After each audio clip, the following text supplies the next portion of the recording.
कौन आपण केवे भाविछन्ति कि केही लोक धनी होइथिबा सत्य मध्य असफल काहेकि होइथांती, केही शक्तिशाली होइथिले मध्य अन्ते हारि जांती एवं केही असाधारण लोक किछि नथिले मध्य इतिहास लिखि देई थांती। सत्य हेउछि एहा कि धन, शक्ति और बुद्धि एही तीनोटी शक्ति मध्यरु जदि तुमे ठीक भावे बुझी पार नाही, तुमर समग्र जीवन भूल दिगरे चली जीवो। किंतु जदि तुमे एहार गुप्त रहस्य बुझी पार, तुमे एमिति सफलता हासिल करि परिबो जहाँ देखि समस्ते आश्चर्य होइजिबे। एहा हेउछि सेही सफल महापुरुषଙ୍କ मंत्र जहाँ तुम जीवन को बहुत बदल दे पारिबो। नमस्कार, मु श्रीकांत स्वागत करछि आपनको आउ एक नवा वीडियो रे, आपनक channel truth of success channel रे।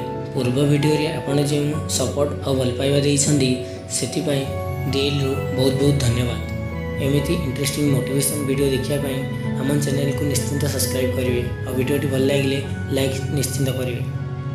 एक छोट गाँव में दुई जन सांग रोते, राघव और विक्रम। राघव थिला धनी परिवार, तार धनर केबे अभाव नथिला, किंतु विक्रम थिला गरीब, ताकू खाइबाकू केबे केबे मध्य मिलु नथिला। दुहे एक समय बड़ हेले, किंतु सेमानक जीवन अलग दिगक घुंचीगला।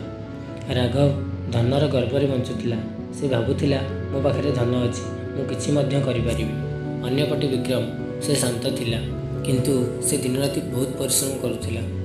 से दिनकू दिन पुस्तक, ज्ञान, अनुभव से निजक बहुत मजबूत करुथिला। चाणक्य कहिथिले, धन तुमको साहाय्य करिपारे, किंतु बुद्धि तुमको रक्षा करे। धन थिले लोक आसंती, किंतु बुद्धि थिले लोक तुमको मानती। शक्ति थिले तुमे जीति पारिबो, किंतु बुद्धि नथिले तुमे सही जीत को धरी रखि पारिबो नाही। किछि वर्ष परे दिने एक बड़ समस्या आसिला। राघवंक व्यवसाय बुड़ीगला, तांकर धन समाप्त होईगला। पूर्वरु जो माने तांको सांगरे थिले ओ तांको साथ देउथिले, सेमाने तांको छाड़ी देले। से बहुत भांगी पड़िथिले, से बुझी पारिले नाही कोन करिवे। अन्यपटे विक्रम से गरीब थिले, किंतु सेथिरे थिला तांकर ज्ञान। से छोट छोट कामर आरंभ कला, निजर बुद्धि द्वारा से बहुत बड़ हेबाकू लागिला। किछि वर्ष परे से सेही गाँवर सबुठारु सम्मानित मनीष होईगला ओ गाँवर लोक मैंने समस्त सम्मान करने लगिले। दिने राघव विक्रम पाखक गले। से कहले, मो पाखरे सबू थिला, तथापि मु हारिगली। तुम पाखरे किछि नथिला, तुमे केमिति जीतिगल। विक्रम तांको कथा शुणी हसिथिले। से कहले, दिने तुमे धन को भरोसा करथिल, किंतु मु बुद्धि को भरोसा करथिली। तुमे शक्ति देखाइथिल, किंतु मु शिखुथिली दिनकू दिन केमिति शक्ति व्यवहार करने को पड़े। तुमे जीतवाक चेष्टा करुथिल, किंतु मु निजको तैयारी करबा शिखुथिली। चाणक्य तीनोटी बहुत बड़ गुप्त मंत्र कहिथिले, धन, शक्ति और बुद्धि। धन हेउछि धन जीवन रे आवश्यक, किंतु यह सब किछि नुहे। धन आसीब ओ जीव, किंतु तुमर क्षमता थिले तुमे पुणी धन आनी पारिबो।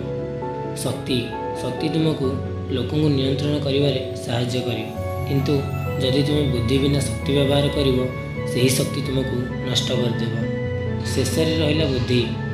बुद्धि हेउछि सबुठु बड़ शक्ति। बुद्धि थिले तुमे धन सृष्टि करिपारिबो, तुमे शक्ति भी सृष्टि करिपारिबो एवं सबुठारु महत्वपूर्ण तुमे तुम जीवन को नियंत्रण करिपारिबो। धन तुमको आकर्षण देउछि, शक्ति तुमको भय देउछि, किंतु बुद्धि तुमको सम्मान देउछि एवं जीवन में सम्मान सबुठारु बड़ सफलता। तुमे आज केउं दिगरे चलुच, धन पाई, शक्ति पाई ना बुद्धि पाई? कारण आज तुमे जहाँ बाछिबो सेही तुमर आगामी जीवन निर्णय करिवो। आउ आपण एबे केउं दिगरे गति करुछन्ती, कमेंट रे आपण हमकु निश्चिंत जणाइबे। जदि वीडियोटी भल लागिछि तो वीडियोटी को लाइक करिवे और चैनल को सब्सक्राइब करदेवे।